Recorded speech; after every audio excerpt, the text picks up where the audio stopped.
नमस्कार दोस्तों, कैसे हो आप लोग। आज WPL का डबल हेडर है, मतलब कि दो मैच होने वाले हैं। पहला मैच 3:30 बजे से, दूसरा मैच 7:30 बजे से। तो ये है दूसरा मैच जो कि आज 3:30 बजे से खेला जाने वाला है। UP women versus Gujarat women. अब समझना ये है कि क्या कल की तरह मैच होगा, क्योंकि देखिए सेम ग्राउंड पर मैच होने वाला है। मैंने आपको कल भी अच्छे से सारी चीज़ें समझाया था। इसके पहले जो वीडियो दिया है कि वुमेन मैच में टीम कैसे बनाया जाए, उसकी वीडियो ऑलरेडी डाल दिया है मैंने। तो क्या आज भी सेम कंडीशन में मैच होगा, लेकिन थोड़ा सा डिफरेंट होगा, क्योंकि आज दिन में मैच है ये वाला। शाम को जो मैच है वो थोड़ा सा एक ही तरीके का मैच देखने को हमें मिल सकता है। तो आइए देखते हैं स्क्रीन पर, हर एक पॉइंट्स को समझने की कोशिश करेंगे। कल भी मैंने आपको बोला था, कुछ प्लेयर्स के लिस्ट दिए थे, उसमें से कुछ प्लेयर्स फ्लॉप होंगे और हुए भी।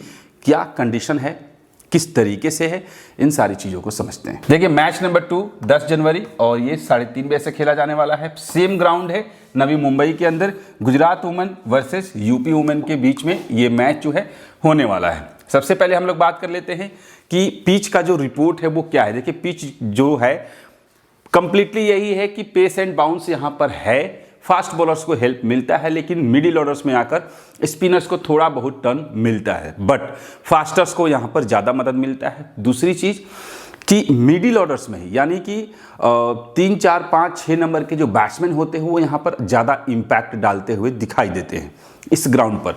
क्यों है, कैसे है, हर एक चीज़ को हम लोग बारीकी से समझने की कोशिश करेंगे। सबसे पहले हम लोग देख लेते हैं कि गुजरात के साइड से पॉसिबल प्लेइंग 11 क्या हो सकता है। देखिए यास्तिका भाटिया, बेथ मुनी दोनों ओपन करेंगी। डिवाइन है, गार्डनर है, इसके बाद भारती फुलमाली, जॉर्जिया वेरहम, कनिका आहूजा, काशवी गौतम, तनुजा कंवर, रेणुका सिंह और टिटस साधु। ये है गुजरात वुमेन के साइड से पॉसिबल प्लेइंग 11 जो आज हमें देखने को मिल सकता है। अगर हम बात करें पावर प्ले और डेथ की, पावर प्ले में रेणुका सिंह पहला से लेकर तीसरा ओवर यानी 1 से 2 ओवर कंफर्म है, लेकिन तीसरा ओवर कभी कभार डाल भी देती है। साधु है, काशवी गौतम है, एशले गार्डनर है जो पावर प्ले में आपको दिखाई दे सकती हैं।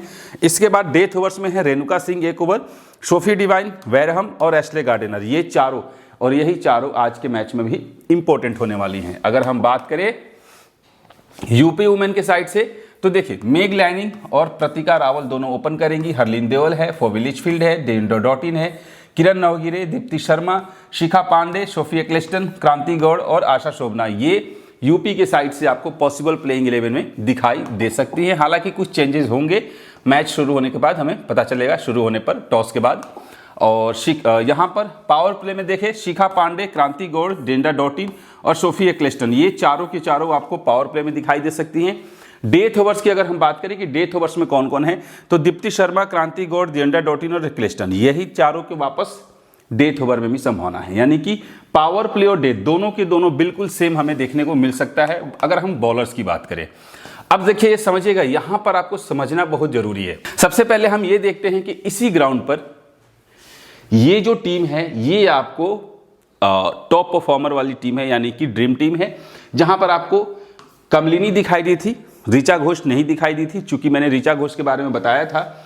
देखिए मैं यहां पर सर्कल कर रहा हूं, 1, 2, 3, 4, 5, ये 5 प्लेयर थे। मैंने एक हैली मैथ्यूज को भी रखा था, हैली मैथ्यूज नहीं खेल रही है।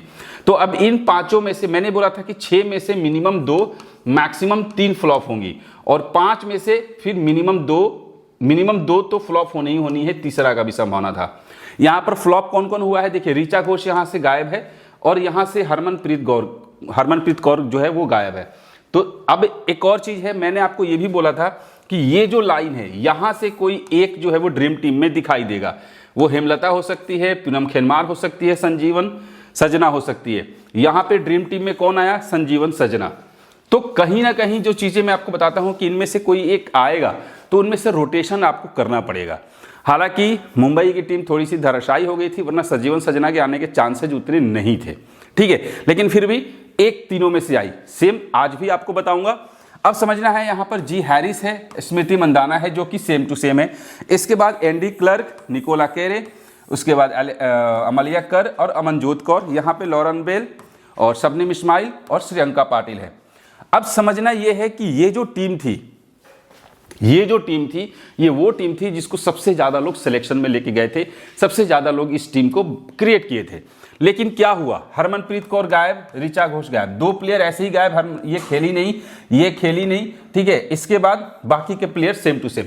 और यही मैंने वुमेन्स के मैच में टीम कैसी बनाई थी, हमने आपको यही बताया था कि 90% प्लेयर सेम होते हैं, सिर्फ 2 से 3 प्लेयर ऐसे होते हैं जो रोटेशन में होते हैं, ठीक है। तो यहाँ से एक सजीवन सजना आई और यहाँ से कमलिनी आई, ये 2 प्लेयर जो थे वो पूरी के सबके सत्यानाश कर दिए टीमों की, ठीक है। तो इन लॉजिक्स को समझना बहुत जरूरी है। सेम आज के मैच में भी किस तरीके से सिनेरियो है, आइए हम लोग आगे अब देखते हैं। अब समझते हैं यहाँ पर जो आज का जो टीम है, जो आज की जो टीम तैयार हुई है उसमें बेथ मुनी है, पी लिचफील्ड है, मेग लाइनिंग, डी वाइट है, हालांकि नहीं खेलती है तो इसकी जगह पे कोई और आएगा, बट डी वाइट के सिलेक्शन बहुत ज़्यादा है, मैं सिलेक्शन वाइज बता रहा हूँ। इसके बाद गार्डनर है, Deepti Sharma, Sophie Devine, Deandra Dottin, G Wareham, Sophie Ecclestone, Kim Garth, ठीक है। ये खिलाड़ी जो है पूरी की पूरी सिलेक्शन लिस्ट में आज हमें दिखाई देने वाले हैं। बट इसमें से मैं आपको वो लिस्ट बता रहा हूँ जिसमें से कम 2 प्लेयर फ्लॉप हो सकते हैं। वो कौन कौन है इस चीज़ को हम लोग समझते हैं। सबसे पहले बी मुनी हो गई, मेग लाइनिंग हो गई, एशले गार्डनर हो गई, दीप्ति शर्मा हो गई, सोफी डिवाइन हो गई। ये टोटल 5 प्लेयर हैं। इस 5 प्लेयर में से कम 2 ऐसे प्लेयर हैं जो कि आज आपको फ्लॉप होते हुए दिखाई दे सकते हैं। अब देखिए एक एक चीज़ों को समझते हैं। सबसे पहले हम लोग देखते हैं कि एशले गार्डनर जो है वो कम से कम 4 ओवर बॉल डालेगी, प्लस आपको बैटिंग करने भी तीसरे चौथे नंबर पे आ सकती है। क्लियर है, तो इसको रखना हमारे लिए जरूरी है। सोफी डिवाइन भी नंबर 1 से नंबर 2 पोजीशन पे, मतलब कि नंबर 1 डाउन या 2 डाउन आ सकती है खेलने, प्लस 2 से 4 ओवर ये भी बॉल डाल सकती है। तो ये दोनों को रखना हमारे लिए बेहद जरूरी है। अब बचता है दीप्ति शर्मा। दीप्ति शर्मा भी 4 ओवर बॉल डालेगी, प्लस 5वें और 6ठे नंबर पर खेलने के लिए आएगी। तो कहीं ना कहीं इस चीज़ को हमें समझना है कि 5वें 6ठे नंबर पर खेलने आएगी। उसके पहले पी लिचफील्ड है, मेग लाइनिंग है, डियांडा डॉटिन भी है। तो इसके बाद दीप्ति शर्मा कितने बॉल खेल पाएगी, कितना रन बना पाएगी। रही बात विकेट की, तो हम लोग देख लेते हैं आगे चल के कि ऑफ स्पिनर को यहाँ पर कितना हेल्प है स्पिनर्स के तौर पे, चूंकि कल स्पिनर्स कितने विकेट लेके गए थे ये भी हमने देखा था। अब बचता है कौन, बेथ मुनी और मेग लाइनिंग। इनके थोड़ा सा हम लोग परफॉर्मेंस देख लेंगे। तो फ्लॉप होने के जो चांसेज है उसमें से हमें बेथ मुनी, लाइनिंग और दीप्ति शर्मा को नहीं, क्योंकि दीप्ति शर्मा चूंकि 4 ओवर बॉल और प्लस बैटिंग दोनों से ही पॉइंट्स देगी, तो उस हिसाब से इन दोनों प्लेयर पे हमें थोड़ा सा नजर रखना पड़ेगा, ठीक है। डी वाइट खेलेगी तो ठीक है, नहीं खेलेगी तो इसको हम लोग हटा देते हैं। अब बचता है यहाँ पर जी वैरहम, डियांडा डॉटिन, सोफी एक्लेस्टन और किम गार्थ। सोफी एक्लेस्टन का भी लेफ्ट आर्म ऑर्थोडॉक्स है, तो 1 विकेट तो इसको मिल ही जाता है कहीं ना कहीं से। अब बचता है कि अगर 2 विकेट मिल जाता है तो ड्रीम टीम में आएगी, नहीं मिलता है तो फिर ड्रीम टीम में नहीं आएगी।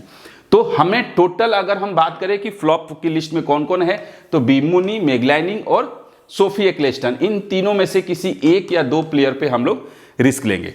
अब समझते हैं कि हमें यहां से ये बैटिंग सेक्शन है, एक यास्तिका भाटिया खेलेगी तो ठीक है, नहीं खेल, अगर डी वाइट नहीं खेलती है तो फिर भाटिया खेलेगी, ठीक है। हालांकि अब 4 प्लेयर जो हैं वो होते हैं फॉरेन प्लेयर। अब देखते हैं कि 4 प्लेयर के लोग किसे किसे खिलाते हैं। देखिए डी वाइट को मैंने रखा है चूंकि सिलेक्शन ज़्यादा है, लेकिन यहाँ पर एक बेथ मुनी हो गई, गार्डनर हो गई, डिवाइन हो गई, वैरहम हो गई, किम गार्थ हो गई, इतने प्लेयर खेल रहे, तो डी वाइट के चांसेज नहीं है, तो ज़्यादातर चांसेज है यास्तिका भाटिया का खेलने का।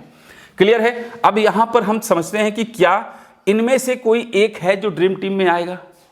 कंफर्म है मिनिमम 1 मैक्सिमम 2 प्लेयर हैं जो कि ड्रीम टीम में आएंगे। कौन कौन हो सकता है? सबसे पहले अगर किसी पर नजर रखना होगा तो प्रतिका रावल के ऊपर, दूसरा हरलीन देवल के ऊपर, ठीक है, ये दोनों के ऊपर नजर रखा गया। बाकी 1 प्लेयर बचती है, वो है कनिका आहूजा। अगर इसे बॉल मिल जाता है, कई बार ऐसा होता है कि इसे बॉल मिलता भी नहीं है, ठीक है, तो थोड़ा सा रिस्की है। एक मैच को देख लेते हैं रिस्की क्या है। हम तो फ्री में खेल रहे हैं, बट फ्री में खेल रहे हैं फिर भी टीम अच्छी बनानी है ताकि रैंक अच्छे आए, आपके जेब में कुछ पैसे आए। बचता है यहाँ पर बॉलिंग डिपार्टमेंट। बॉलिंग डिपार्टमेंट में कौन कौन है? क्रांति गौर, रेणुका सिंह ठाकुर, शिखा पांडे, शोभना आशा, काशवी गौतम, तनुजा कंवर, टी साधु। अब इन लोगों के हम पूरा रिपोर्ट देख लेते हैं। यहां से 1 प्लेयर आएगा, यहां से 1 प्लेयर आएगा, ये 2 प्लेयर कंफर्म है कि इनमें से आएंगे जो इसमें से हटेंगे, और जो हटेंगे वो कौन होंगे?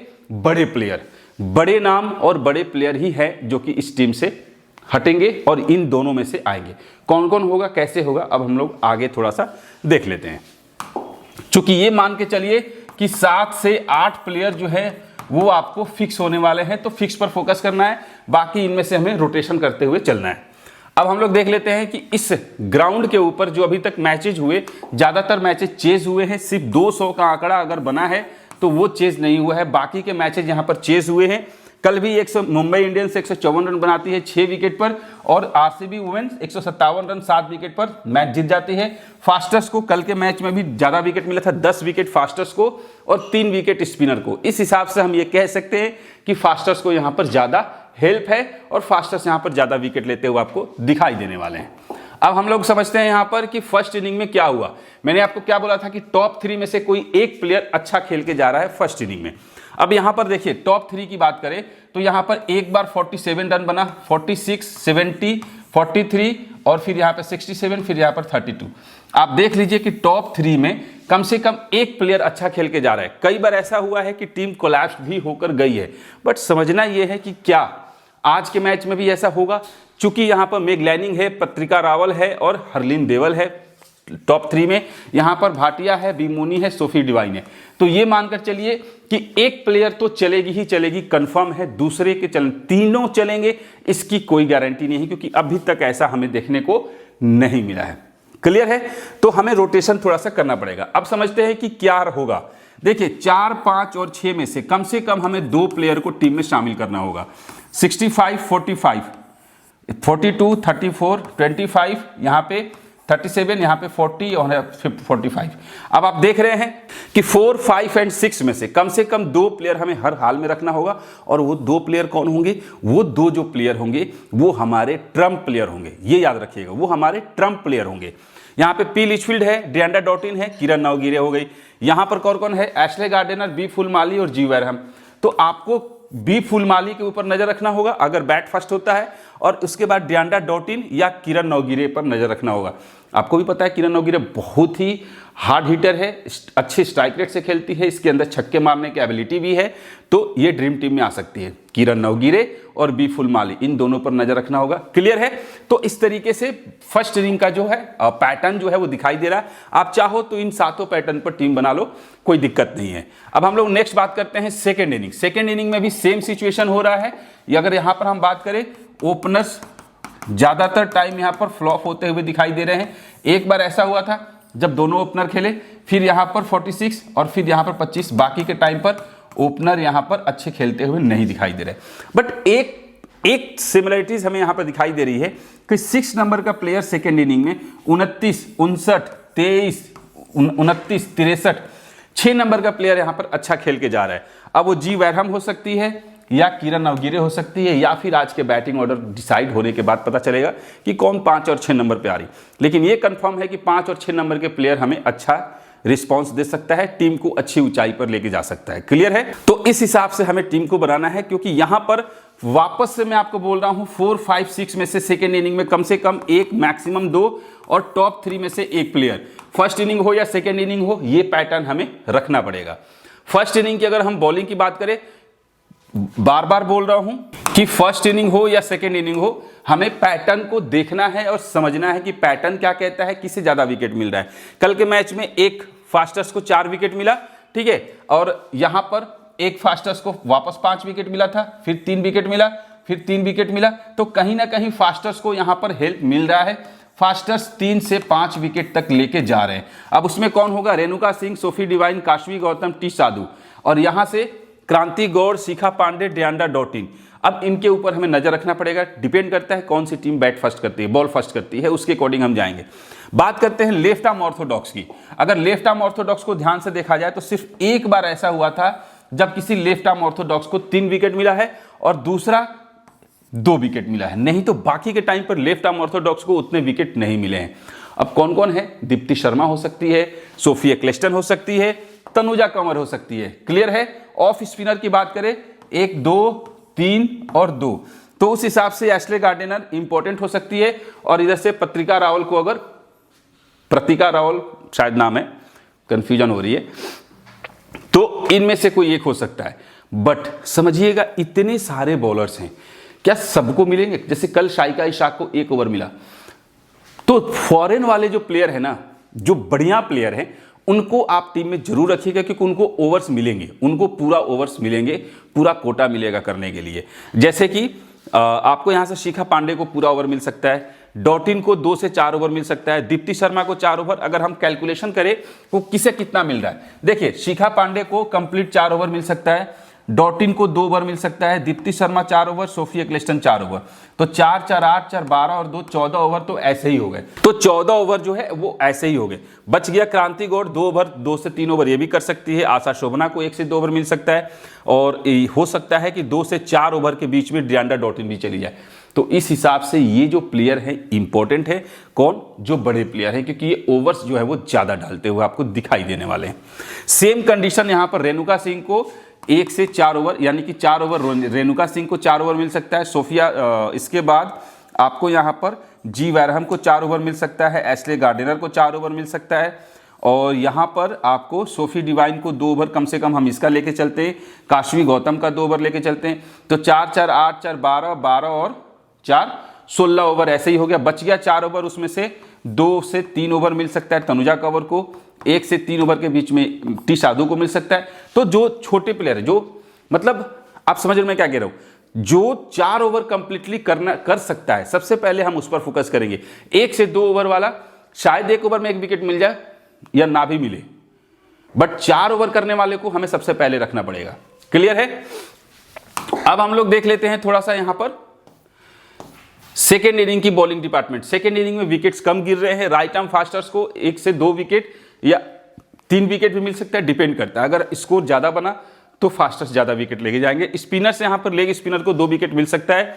लेफ्ट आर्म ऑर्थोडॉक्स यहां पे 2 बार ऐसा हुआ है जब 3 और 4 विकेट लेके गए हैं। पैटर्न पर टीम बनाइएगा, आपके सारे प्लेयर सेट हो जाएंगे। अब अगर हम बात करें गुजरात वुमेन के प्लेयर के तो यास्तिका भाटिया इस ग्राउंड पर 6 मैच खेली है, 101 रन बनाई है, सिर्फ 17 का एवरेज है। सोफी डिवाइन का 3 मैच में मात्र 35 रन बनाई है, 12 का एवरेज है। गार्डिनर का भी इस ग्राउंड पर एवरेज नहीं है, यानी कि किसी भी खिलाड़ी का यहां पर एवरेज अच्छा नहीं है गुजरात वुमेन का इस ग्राउंड पर पार्टिकुलर अगर देखा जाए। अगर हम बात करें विकेट्स की तो सोफी डिवाइन 2 मैच में 2 विकेट, गार्डिनर को 3 मैच में 1 विकेट मिला है, जी वैरहम को 2 मैच में 1 विकेट मिला है और तनुजा कंवर को 3 मैच में 1 विकेट, कनिका आहूजा को 1 मैच में 2 विकेट मिला है। तो अगर देखा जाए तो लगभग एवरेज बराबर है। अब अगर हम बात करें यूपी वुमेन के साइड से, मेग लैनिंग 5 मैच में 181 है, 60 का एवरेज है, तो अच्छी परफॉर्मेंस करके जा रही है वेन्यू के ऊपर।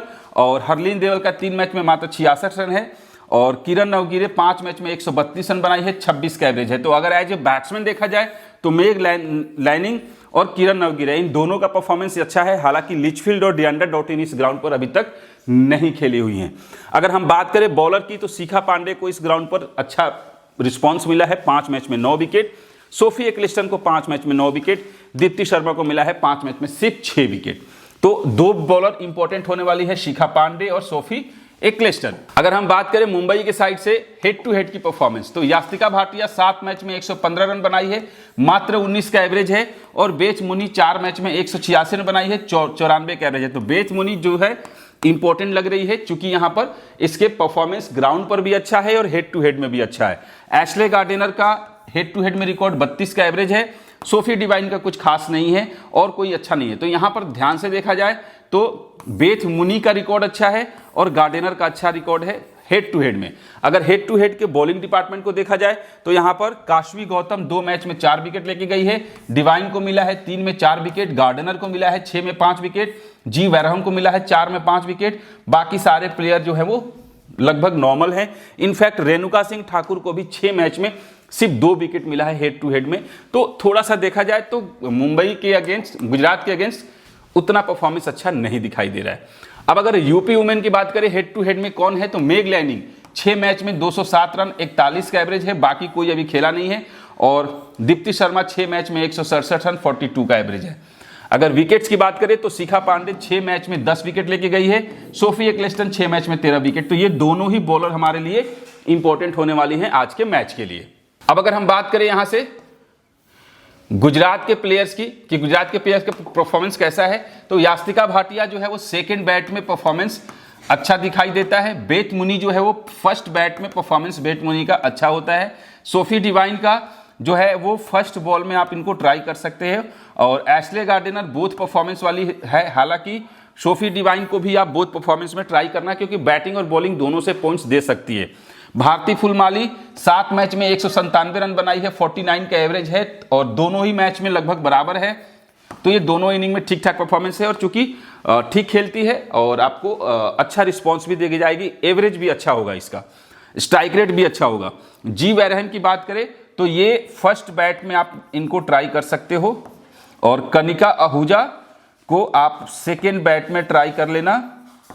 काशवी गौतम बोथ परफॉर्मेंस वाली खिलाड़ी है और तनुजा कंवर सेकेंड बॉल में परफॉर्मेंस सही होता है। रेणुका सिंह बोथ परफॉर्मेंस और टी साधु का फर्स्ट बॉल में आप परफॉर्मेंस में इनका देख सकते हैं। स्क्रीनशॉट ले लीजिएगा। एक दिक्कत हुई है, मुझे लग रहा है कि यहां पर हमने मुंबई वुमेन लिख दिया है। ये मुंबई वुमेन नहीं है, याद रखिएगा, ये गुजरात वुमेन है, तो गुजरात वुमेन पर फोकस कीजिएगा, ठीक है। जी है ये गुजरात, वो अभी सेकंड वाला मैच है ना, तो उस वजह से कंफ्यूजन हुआ है। अब आइए हम लोग बात कर लेते हैं यूपी वुमेन की बात कर लेते हैं। मेग लैनिंग की अगर हम बात करें तो बोथ इनिंग्स में परफॉर्मेंस इसका सही होता है, दोनों इनिंग में बराबर है। प्रतिका रावल फर्स्ट बार खेलेगी। हरलीन देवल की बात कर लेते हैं, बोथ परफॉर्मेंस वाली खिलाड़ी है। और पी लिचफील्ड जो है वो सेकेंड बैट में परफॉर्मेंस अच्छा होता है। और डियांड्रा डॉटिन बोथ परफॉर्मेंस वाली खिलाड़ी है, चूंकि बैटिंग और बॉलिंग दोनों से परफॉर्मेंस करेगी। किरण नवगिरे बोथ परफॉर्मेंस वाले खिलाड़ी है, बट एवरेज अभी उतना बढ़िया नहीं है। दीप्ति शर्मा की बात करें, ये बोथ परफॉर्मेंस ले लीजिए, लेकिन सेकंड बैट में परफॉर्मेंस दीप्ति शर्मा का अच्छा होता है। शिखा पांडे फर्स्ट बॉल में अच्छा इंपैक्ट डालती है और सोफी एक्लेस्टन फर्स्ट बॉल में आईपीएल में अभी तक अच्छा रिकॉर्ड रहा है। क्रांति गौड़ की बात करें, अभी इसका एवरेज नहीं निकला है, लेकिन आप दोनों इनिंग में ट्राई कर लेना। आशा शोभना की बात करें, ये भी बोथ इनिंग में ट्राई आप कर सकते हो, इसको भी बोथ इनिंग में ट्राई कर सकते हो, ठीक है। तो यूपी वुमेन के साइड से ये प्लेयर जो है वो आपको इंपॉर्टेंट आज के मैच में दिखाई दे रहे हैं। अब आइए हम लोग बात कर लेते हैं यहाँ पे कि कौन कौन से प्लेयर जो हैं वो इंपॉर्टेंट होने वाले हैं आज के मैच में। तो बेथ मुनी, चूंकि परफॉर्मेंस ग्राउंड पर भी और हेड टू हेड में भी अच्छा दिखाई दे रहा है, तो बेथ मुनी को हम लेंगे। एशले गार्डनर को भी हम लोग पिक कर लेंगे। इसके बाद यहाँ से अगर और कोई है तो वो हमें देखना पड़ेगा। जी वैरहम हो गई, सोफी डिवाइन को भी आप पिक कर लो, चूंकि बैटिंग और बॉलिंग दोनों से ही पॉइंट देगी। ये 3 प्लेयर इंपॉर्टेंट है यहाँ से अगर हम बात करें तो डियांड्रा डॉटिन को अभी फिलहाल के लिए हम पिक कर रहे हैं। इसके बाद दीप्ति शर्मा को हम पिक कर रहे हैं, शिखा पांडे को पिक कर रहे हैं और सोफी एक्लेस्टन को पिक कर रहे हैं। 4 खिलाड़ी यहाँ से और 3 खिलाड़ी यहाँ से, 7 खिलाड़ी हो गए। बाकी के 4 खिलाड़ी वो डिपेंड करता है कि कौन सी टीम टॉस जीतती है, कौन सी टीम बैटिंग फर्स्ट करती है, कौन सी टीम बॉलिंग फर्स्ट करती है। उसके हिसाब से हम बाकी का कैलकुलेशन करेंगे, जो टेलीग्राम पर आपको मैं बता दूंगा। टेलीग्राम पर जाके आप देख सकते हो। तो फिलहाल के लिए ये चीज़ है। सीवीसी कौन कौन हो सकता है, कहाँ से होगा, ये टेलीग्राम पर मैं आपको स्क्रीनशॉट पे भेज दूंगा, उसके ऊपर आप लोग ट्राई कर सकते हो। हालांकि अगर फिलहाल के लिए हम बात करें कि सीवीसी में कौन कौन हो सकता है, तो एक डियांड्रा डॉटिन हो सकती है सीवीसी में बेस्ट चॉइस में। दूसरा नंबर पे यहाँ पे एशले गार्डनर हो सकती है, या फिर बी मुनी को भी आप ट्राई कर सकते हो। ये फिलहाल के लिए है, बाकी रिस्की सीवीसी कौन होगा ये मैं आपको टेलीग्राम पर बता दूंगा। मिलते हैं फिर नेक्स्ट वीडियो में, तब तक के लिए जय हिंद।